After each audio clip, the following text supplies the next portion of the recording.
Next हम start करेंगे बेटा करंट इलेक्ट्रिसिटी।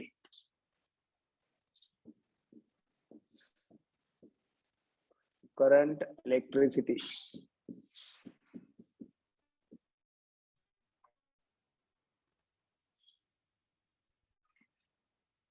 करंट इलेक्ट्रिसिटी में we discuss about the flow of charge, flow of electrons, flow of any charge, any kind of charge. जरूरी नहीं है electrons की बात करें। तो बेसिकली करंट इलेक्ट्रिसिटी में we start with electric current in fact current बहुत तरह की होती है बेटा। हीट करंट भी होती है, यहाँ जाओ, हीट करंट भी होती है, फ्लूइडिक करंट भी होती है, बट अभी हम बात करेंगे जिस करंट की, वो है electric current.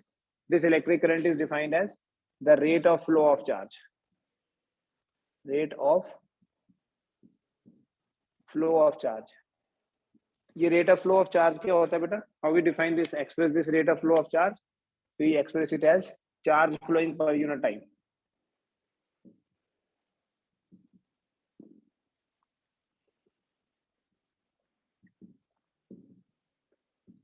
Charge flowing per unit time.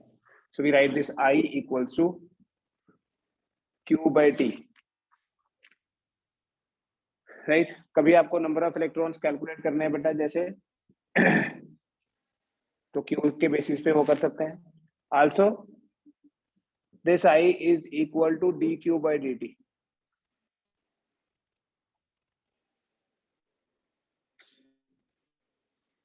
तो इसी एक्सप्रेशन में बेटा ऐसे भी बोल सकते हैं हम, जब I equal to dQ by dt है तो we can also write that dQ is equal to I dt, dQ equal to I dt। तो जब कभी भी आपको टोटल चार्ज पता करना पड़े, you just integrate this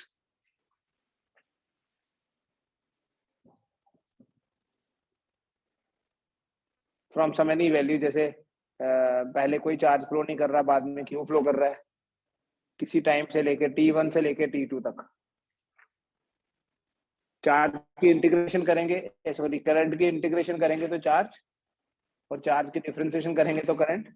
otherwise charge पर टाइम तो है ही है करंट। ये तो स्टैंडर्ड डेफिनेशन है, ये तो यूज करते ही हैं। बट बेसिकली ये हम तब यूज करते हैं when we have steady current, when we have a current which is constant in magnitude. और यहाँ हम बात तब करेंगे ये इस तरह की differentiation integration when we have a varying current. ठीक है, अगर करंट टाइम के साथ वेरी कर रही है तो उसकी इंटीग्रेशन करोगे तो चार्ज मिलेगा, राइट। और अगर कोई कांस्टेंट चार्ज दिया हुआ है, किसी पर्टिकुलर टाइम पे फ्लो किया, तो current is equal to charge upon time. Questions देखिए कैसे होंगे, जैसे देखो करंट फ्लो का मतलब क्या है। किसी वायर में करंट फ्लो कर रही है, ये एक वायर है, करंट तो तब फ्लो करेगी जब इस वायर के दोनों टर्मिनल्स के अक्रॉस हम पोटेंशियल डिफरेंस क्रिएट करेंगे,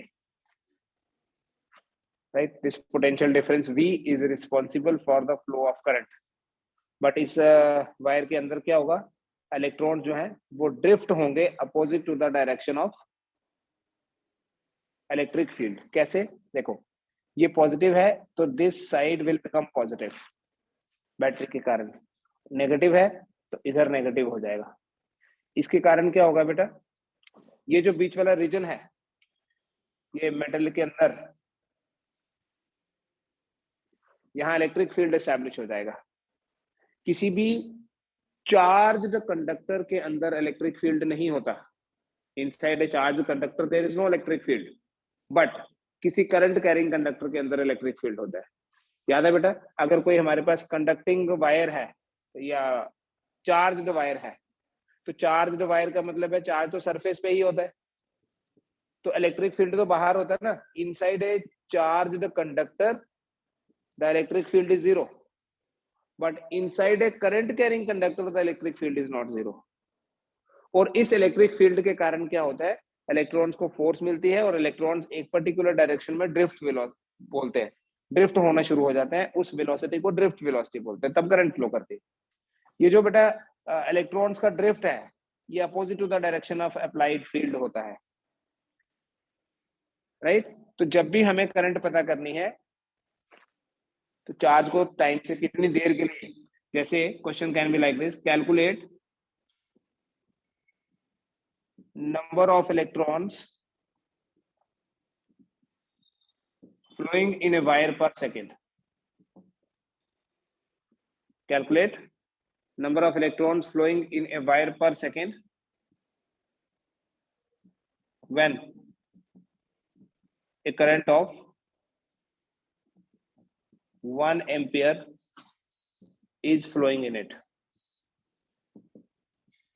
जब 1 एम्पियर की करंट फ्लो कर रही होगी तो इसका क्या मतलब है, कितने इलेक्ट्रॉन्स फ्लो कर रहे हैं पर सेकेंड। जब भी आपको बेटा नंबर ऑफ इलेक्ट्रॉन्स कैलकुलेट करना होगा और कोई कांस्टेंट करंट दी हुई है, सामने लिखा है 1 एम्पियर, सो कैसे सॉल्व करने वाले हैं, I equal to q by t है, so we write I equals to n into e by t. कितने इलेक्ट्रॉन्स हैं, n इलेक्ट्रॉन्स आपने पता करने हैं, तो अगर Q चार्ज फ्लो कर रहा है तो कितना हो गया Q, n into e. What is E, number of electrons, और sorry n is number of electrons और E क्या है, चार्ज ऑफ 1 इलेक्ट्रॉन, तो ये हो गया total charge, which means that n is equal to I into T divided by E।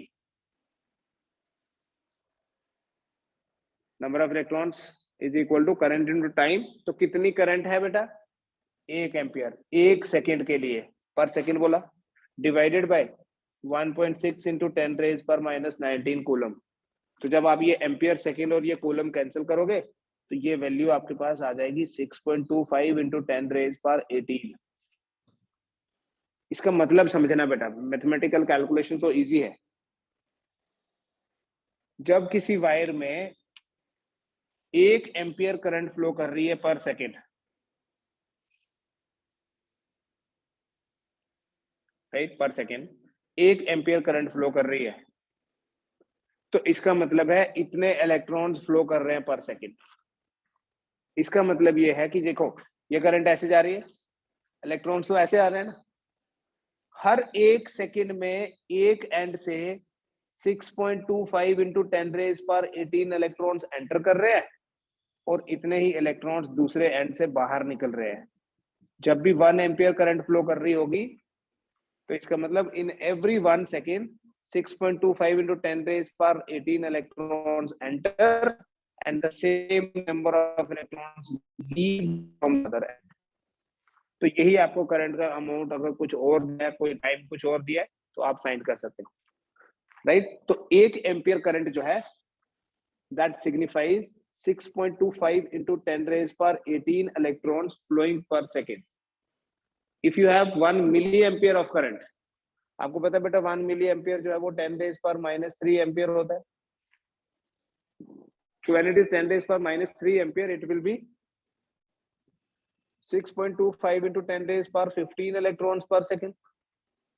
If we have 1 microampere current flowing per second, तो कितने electrons हुए बेटा, microampere means 10 raised per minus 6 ampere, 6.25 into 10 raised per 12 electrons पर second. ठीक है, तो जब भी आपको नंबर ऑफ इलेक्ट्रॉन्स कैलकुलेट करने हैं, you have to use this formula. ये कैसे यूज करेंगे ये भी बताता हूँ, ये नोट कर लो पहले। नेक्स्ट क्वेश्चन देखिए बेटा, the current flowing in a wire varies with time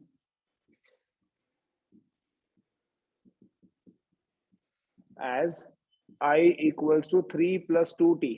3 plus 2t time के साथ करंट वेरी कर रही है।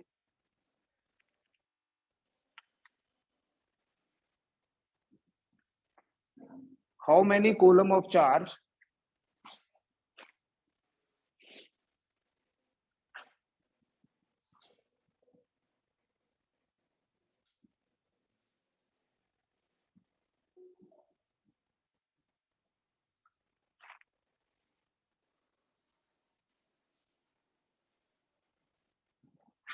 pass a cross section of the wire from t equal to 0 to t equal to 4 second and एक तो ये हो गया, how many coulomb of charge pass a cross section of the wire from t equal to 0 to t equal to 4, और दूसरा what constant current would transport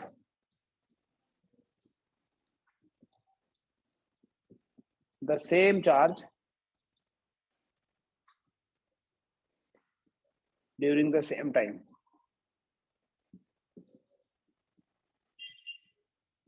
तो इसमें variable भी आ गया और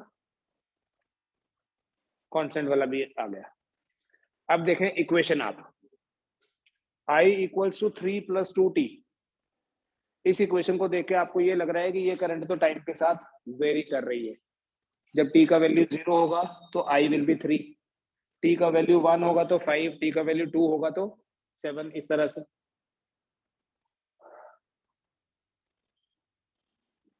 तो ये करंट अगर वेरिएबल है और हमें क्या पता करना है बेटा, how many coulomb of charge, हमें Q पता करना है। So we write Q equals to integration of I from t equal to 0 to t equal to 4, तो 0 to 4 it will be equal to I, that is 3 + 2t from 0 to 4। ठीक है, variable current है, I dt होता है, I तो 3 + 2t, so it becomes 3 into integration of t आ गया जैसे, plus 2 into t dt from 0 to 4, which means that Q is equal to 3 into t 0 to 4, 2 into t square by 2 from 0 to 4. It means Q is equal to 3 into 4 minus 0, ये 2 और 2 cancel, 4 square minus 0 square, तो आपका answer आ गया बेटा 12 + 16, कितना हो गया 28। This implies Q equal to 28 coulomb. ठीक है, how many coulomb of charge pass a cross section of the wire from t equal to 0 to 4, 28 coulomb. Answer is 28 coulomb. Now next part के question का, what constant current would transport the same charge during the same time। मतलब अगर same charge transport होना मतलब move करना, flow करना, अगर same charge transport होगा तो कितनी कांस्टेंट करंट फ्लो करेगी उतने ही टाइम में, कितने टाइम में, 4 सेकंड में, 28 कूलम। 28 कूलम चार्ज अगर 4 सेकंड के लिए फ्लो करेगा तो करंट विल बी 7 एम्पियर। तो इस वेरिएबल करंट के इक्विवेलेंट जो कांस्टेंट करंट है for the same time, that is 7 ampere. When you have 7 ampere, इसमें तो t नहीं है, so this is constant। when you have something like t भी है उसमें, so that is variable। Suppose करें बेटा कोई ग्राफ है बिटवीन करंट एंड टाइम, इसके बीच में ग्राफ दिया हुआ है, करंट और टाइम के बीच में अलग अलग ग्राफ हो सकते हैं बेटा। It can be something like this, straight line। if the graph is a straight line, तो इसका मतलब क्या हुआ, ये एक स्टेडी करंट है, ये एक स्टेडी करंट है। और अगर ग्राफ मैं रैंडमली ऐसे ले लूं, टाइम और करंट के बीच में ग्राफ है and the shape of the graph is like this, पहले करंट 0 थी, फिर करंट बढ़ी, उसके बाद फिर कम होने लगी, तो इस करंट को बोलते हैं जैसे स्टेडी करंट, और इस करंट को बोलते हैं वेरिएबल करंट या वेरिंग करंट।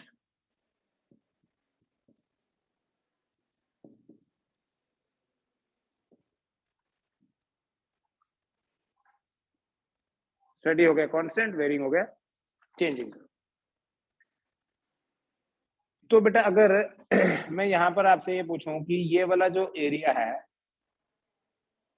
क्योंकि स्लोप तो इसकी है नहीं, स्लोप की तो बात ही नहीं करेंगे, कांस्टेंट है तो स्लोप होगी नहीं, स्लोप 0 होगी। what is this area? Can I say this is I? ये 0 से लेके t तक है, तो ये I into t हुआ. So area क्या बना ये? I into t. But I into t क्या होता है? Charge. That means charge अगर आपको ग्राफिकली फाइंड करना है, you will find area. किसके अंदर area? Area under current time. Steady current है, लेकिन अगर करंट वेरिंग है, पहले देख लेना बाद में नोट करना. अगर हम वेरिंग करंट ले रहे हैं तो हम ये कैन वी एज्यूम कि करंट कांस्टेंट है फॉर ए स्मॉल टाइम. ये कोई स्मॉल टाइम है dt, और इस स्मॉल टाइम के लिए जो करंट है वो I है. ऐसे बोल दो, स्मॉल I बोल दो, राइट. तो ये वाला एरिया कितना हुआ? A B C D बोल दो. What is area of shaded region?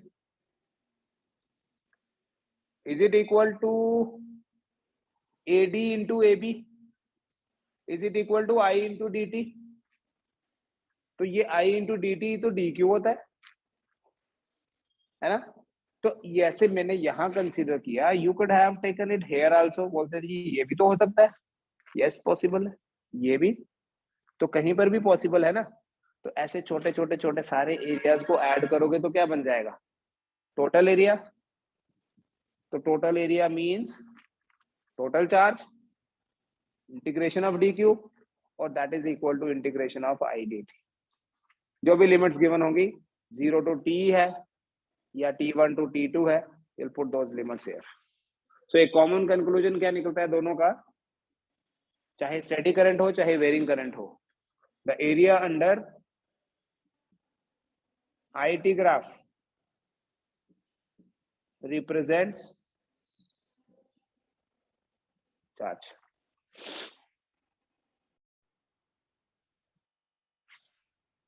बेटा एक वायर में करंट फ्लो कर रही थी. In the beginning the current is 0 ampere. Sorry, in the beginning the current is 10 ampere, and धीरे धीरे 4 सेकंड लगे, करंट 0 हो गई. After 4 second the current is 0. Here we have time, here we have current. 4 second के बाद current 0 हो गई. अगर 4 सेकंड के बाद करंट 0 हो गई तो बताओ कितना चार्ज फ्लो किया है? Find the amount of charge that flows through the wire in the given time interval. कितना चार्ज फ्लो किया होगा? अगर ये एक वेरिएबल करंट है, वेरिंग करंट है, जो 0 टाइम पे 10 है, यहाँ कहीं 1 सेकंड पे वैल्यू 8 होगी, 2 सेकंड पे भी कुछ होगी 6 है, ऐसे. तो 4 सेकंड बाद जो करंट है वो 0 हो गई. तो इन 4 सेकंड्स में कितना चार्ज फ्लो किया? आपने कुछ नहीं करना है बेटा, simply find the area. This area, ठीक है. This area means area of the right angle triangle, half base into altitude. That's equal to 20 coulomb. That's all.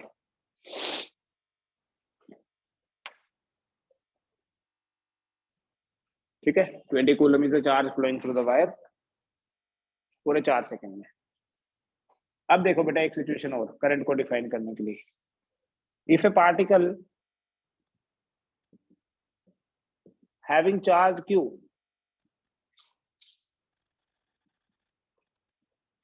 is revolving in a circular path of radius r, then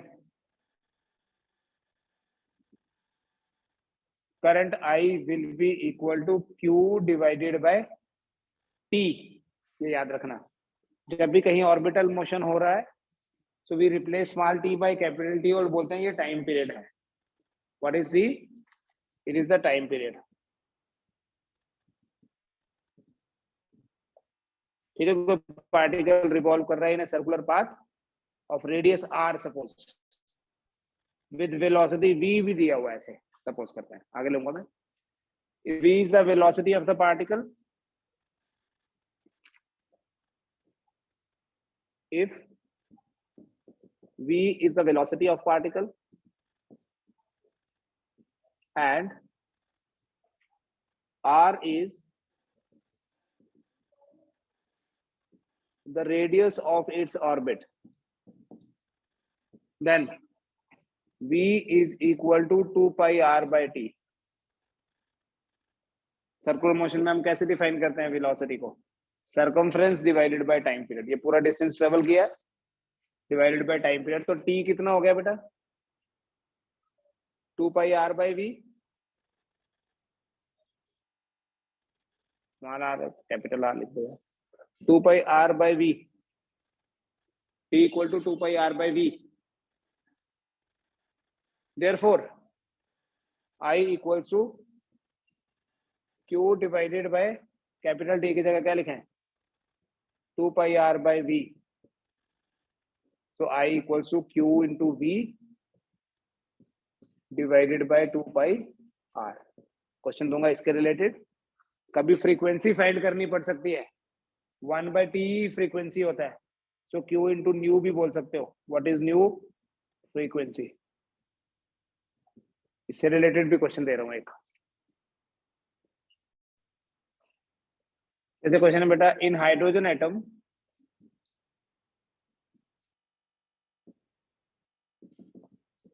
the electron revolves. एक electron है, electron revolves around the nucleus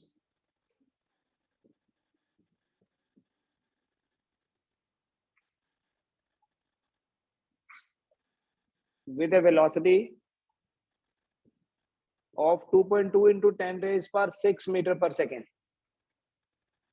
2.2 into 10 raised per 6 meter per second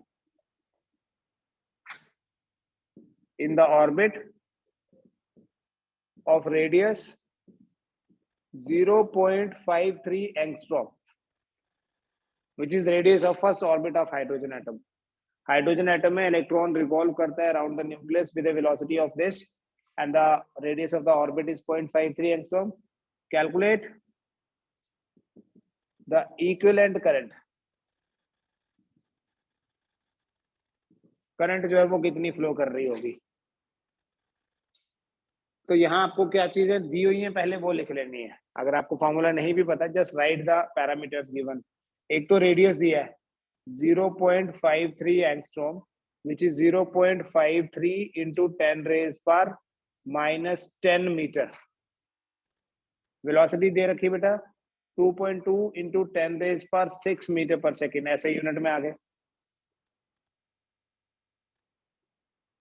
right, now you have to find out current. I equals to E by T बोल दूंगा, क्योंकि electron flow कर रहा है। और इसी T को क्या बोलेंगे हम? 2 pi r by v। 2 pi r by v, right. तो I आपके पास होगा E। E means charge of electron, that is 1.6 into 10 raised पर -19। V मीन्स 2.2 into 10 raised पर 6 divided by 2 pi, that is 2 into 3.14 into r, that is 0.53। 0.53 into 10 raised per -10। So this way we can calculate current and the result will be in ampere। ठीक है, next देखें current conduction in a wire होती कैसे, mechanism क्या है? Current conduction in a metal.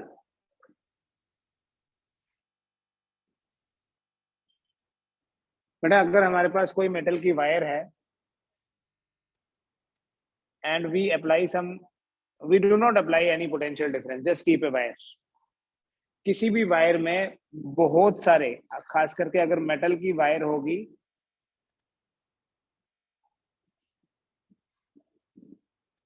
Large number of free electrons are there and ये सारे के सारे इलेक्ट्रॉन्स रैंडमली मूव करते हैं।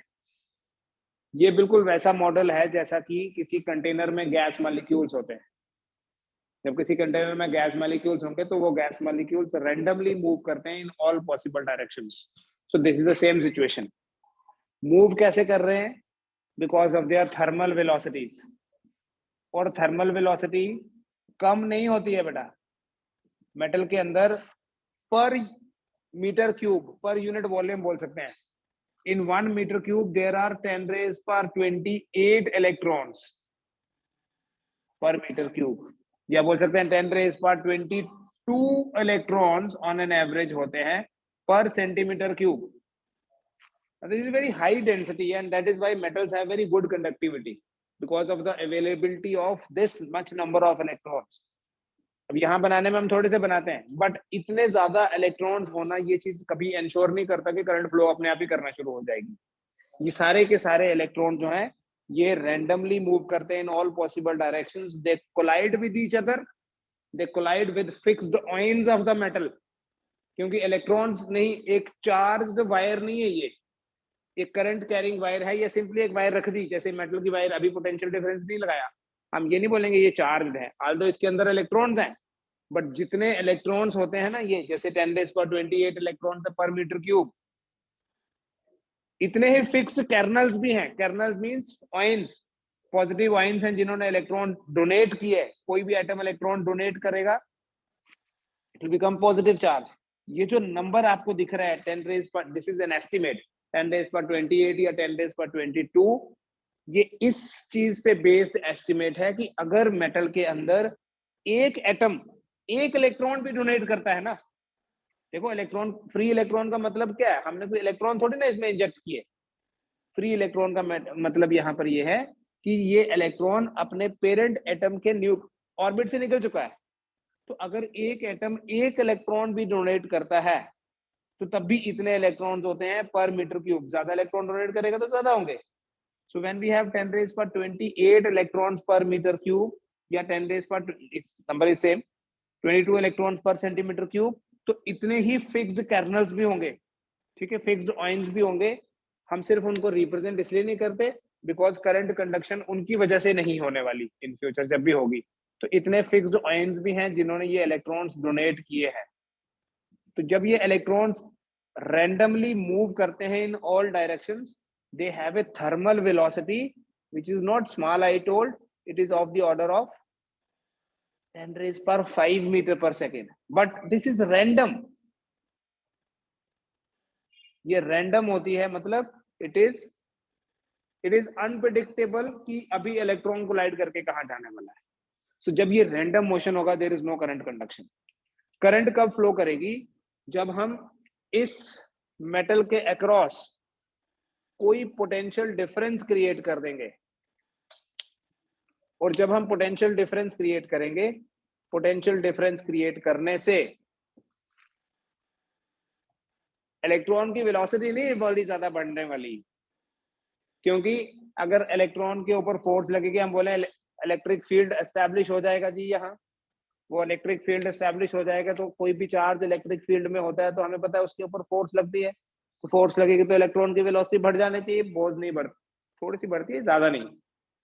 क्यों? क्योंकि जैसे ही इलेक्ट्रॉन की वेलोसिटी थोड़ी बढ़ी, वो कोलाइड हो जाता है किसी आयन के साथ, बिकॉज ये डेंसिटी बड़ी ज्यादा है. जब वो कोलाइड हो जाएगा तो जो भी वेलोसिटी बढ़ी वो फिर कम हो जाती है, इट्स इमीडिएटली लॉस्ट. बट हाँ, ये इलेक्ट्रिक फील्ड क्रिएट करने से क्या होता है, इस इलेक्ट्रिक फील्ड के क्रिएशन से इलेक्ट्रॉन को एटलीस्ट एक डायरेक्शन मिल जाती है.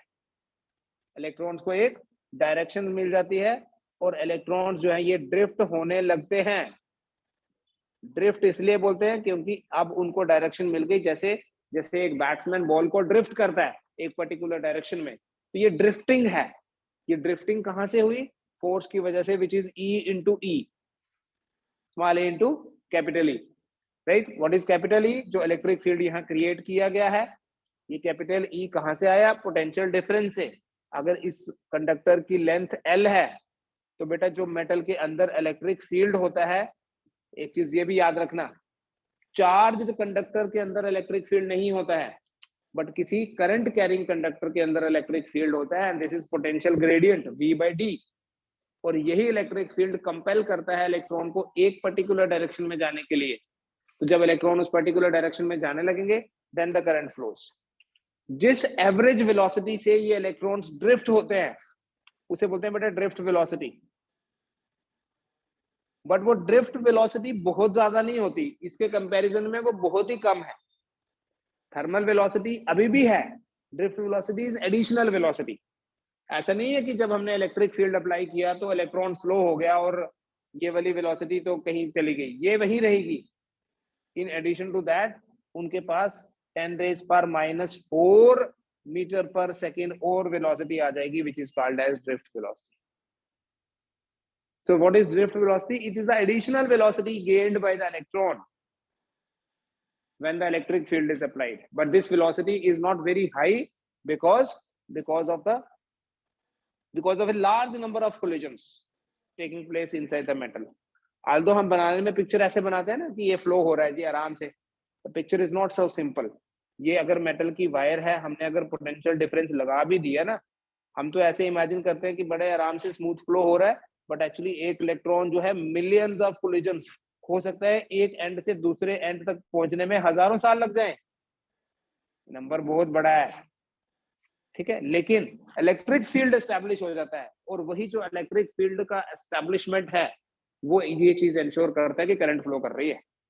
क्योंकि इलेक्ट्रॉन तो हर कहीं है ना, हर कहीं इलेक्ट्रॉन्स होंगे, तो ये नंबर बहुत बड़ा होने से, देखो आप एक चीज अज्यूम करो, मैं यहाँ ऐसे लाइन बनाऊं तो आप बोलोगे यार ये तो गैप है. अगर मैं और थोड़ा कम कर दूं, गैप कम हो गया. बट अगर आप 10⁻28 इलेक्ट्रॉन्स बनाओगे पर मीटर क्यूब, या कितने बनाओ पर सेंटीमीटर क्यूब, पर सेंटीमीटर क्यूब तो बना सकते हैं ना, ये 1 सेंटीमीटर, ये भी 1 सेंटीमीटर स्क्वायर, तो ये बोलेंगे ये 1 सेंटीमीटर क्यूब है. इसके अंदर कितने इलेक्ट्रॉन? 10⁻22. तो आपको ऐसा लगेगा ये पूरा ऐसे जैसे पूरा सॉलिड है तो इलेक्ट्रॉन अलग अलग माइक्रो लेवल पे तो they will be different, but their behaviour will be like they are all together, there is no gap. तो ये इलेक्ट्रॉन ऐसे नहीं फ्लो होके इधर आ रहा है, ये इलेक्ट्रॉन तो millions of collisions are taking place.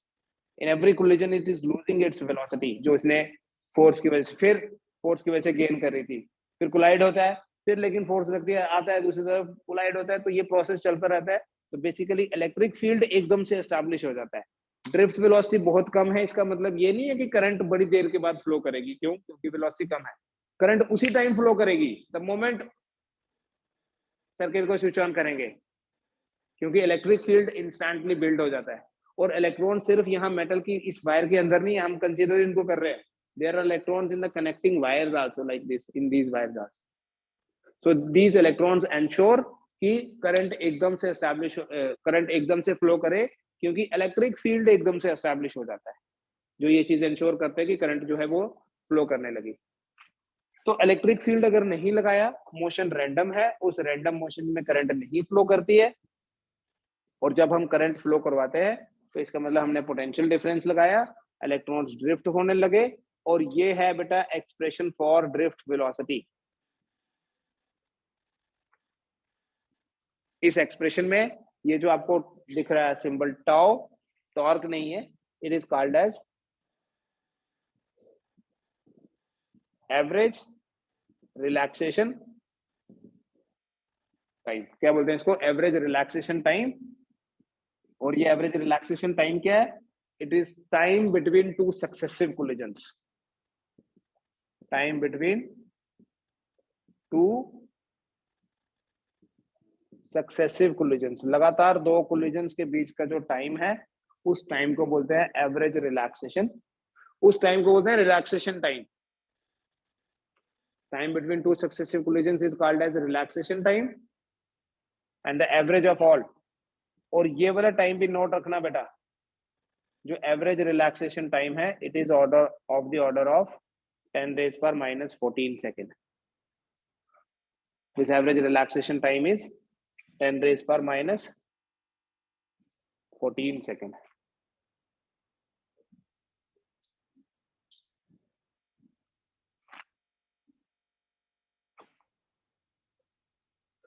ठीक है. इस एक्सप्रेशन को अगर वेक्टर फॉर्म में लिखना है,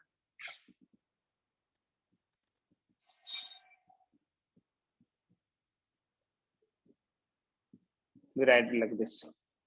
Why this negative sign is here? ये नेगेटिव साइन इसलिए है क्योंकि जो ड्रिफ्ट वेलोसिटी है वो opposite to the direction of field है. बेटा एक तो ड्रिफ्ट वेलोसिटी के एक्सप्रेशन याद रखेंगे, Vd equal to E tau by m, vector form तो है ही है. Then we have a relation between current and drift velocity, क्योंकि जब ड्रिफ्ट हो रहे हैं इलेक्ट्रॉन तो ऑब्वियसली करंट फ्लो कर रही है, and that expression is like this, I equals to NEA Vd.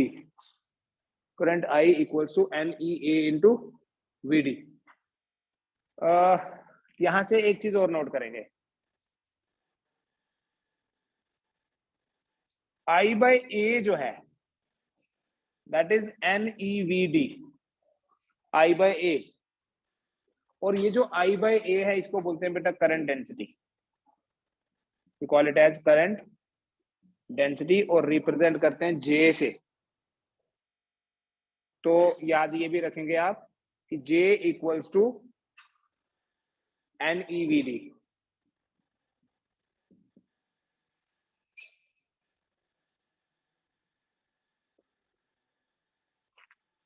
ठीक है। दूसरा, there is a term called as mobility. Mobility को म्यू से रिप्रेजेंट करते हैं, मोबिलिटी ऑफ इलेक्ट्रॉन्स। सेमीकंडक्टर्स में बोलते हैं mobility of electrons and holes, and electrolytes में बोलते हैं mobility of cations and anions. तो mobility is drift velocity per unit electric field.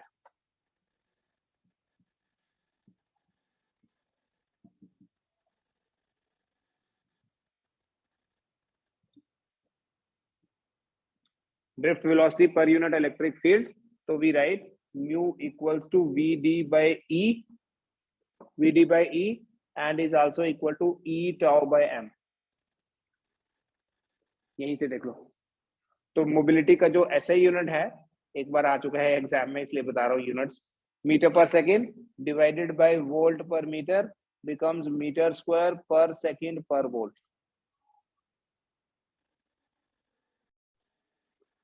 इसका मतलब समझना क्या है, मान लीजिए बेटा ये एक वायर है जिसका area of cross section non uniform है।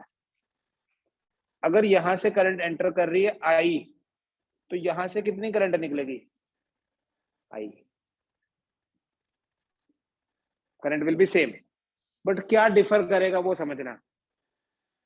करंट पर यूनिट एरिया तो डिफरेंट होगा, क्योंकि एरिया तो डिफरेंट है, करंट सेम है एरिया डिफरेंट है। तो इसका मतलब ये हुआ करंट कांस्टेंट है, इसका मतलब एरिया इनटू वेलोसिटी का प्रोडक्ट कांस्टेंट है, क्योंकि N और E तो है ही कांस्टेंट। अगर यहां से ये वाला एरिया है बेटा, मान लीजिए A1, ये एरिया है A2, यहां से इलेक्ट्रॉन एंटर किया V1 वेलोसिटी के साथ, यहां मैं रिवर्स ले रहा हूं, देखो डायरेक्शन, यहां से V2 वेलोसिटी के साथ निकला, तो ये भी याद रखना A1 V1 is equal to A2 V2। I constant होने का यही मतलब है कि जितना छोटा एरिया होगा ड्रिफ्ट वेलोसिटी उतनी ज्यादा होगी, और जितना बड़ा एरिया होगा वेलोसिटी उतनी कम होगी। इसको फ्लूइड डायनेमिक्स में भी पढ़ेंगे आगे चल के, लिक्विड्स में पढ़ेंगे, इसको इक्वेशन ऑफ कंटिन्यूटी भी बोलते हैं वहां। ठीक है। When we have a non uniform area of cross section, when you have a wire जिसका area of cross section uniform नहीं है, करंट तो throughout the wire same होगी, लेकिन बड़े एरिया में वेलोसिटी ज्यादा कम होगी, और छोटे एरिया में जो वेलोसिटी है वो ज्यादा होगी। ठीक है। करंट डेंसिटी एक वेक्टर क्वांटिटी है, आल्दो करंट एक स्केलर क्वांटिटी है, बट जो करंट डेंसिटी है वो एक वेक्टर क्वांटिटी है। एरिया भी इनफैक्ट एक वेक्टर क्वांटिटी है, आपको पता है गॉसला में हम ये चीज पढ़ते हैं, एरिया वेक्टर बोलते हैं। तो करंट डेंसिटी को ऐसे भी एक्सप्रेस करते हैं, देखिए अगर ये कोई वायर है ऐसे पड़ी हुई, ऐसे पड़ी हुई वायर, और ये करंट ऐसे फ्लो कर रही है किसी दूसरी वायर में, तो इस वायर के किसी पर्टिकुलर एरिया में से कितनी करंट निकल रही है, देखो ये एरिया वेक्टर हुआ है ना, ये एंगल थीटा है, तो एरिया का इधर की तरफ कंपोनेंट क्या हुआ, डी ए कॉस थीटा। तो अगर इस पोर्शन में से करंट निकल रही है डी आई, तो करंट डेंसिटी क्या होगी पता है, D I divided by D A cos theta. मैं आपको एक रिलेशन बताऊंगा, आपको कभी आइडेंटिफाई करने के लिए बोला जा सकता है, क्वेश्चंस तो नहीं बनेंगे इस पे base. You can say d I equals to J d A cos theta. तो डी आई को आप बोल सकते हो बेटा जे डॉट डी ए, और आई को क्या बोल सकते हो, integration of J dot D A. दो वेक्टर्स का डॉट प्रोडक्ट हमेशा स्केलर होता है, तो ये भी वेक्टर है, ये भी वेक्टर है, बट करंट तो स्केलर है। ठीक है, इतना कर लीजिए, कल कंटिन्यू करते हैं।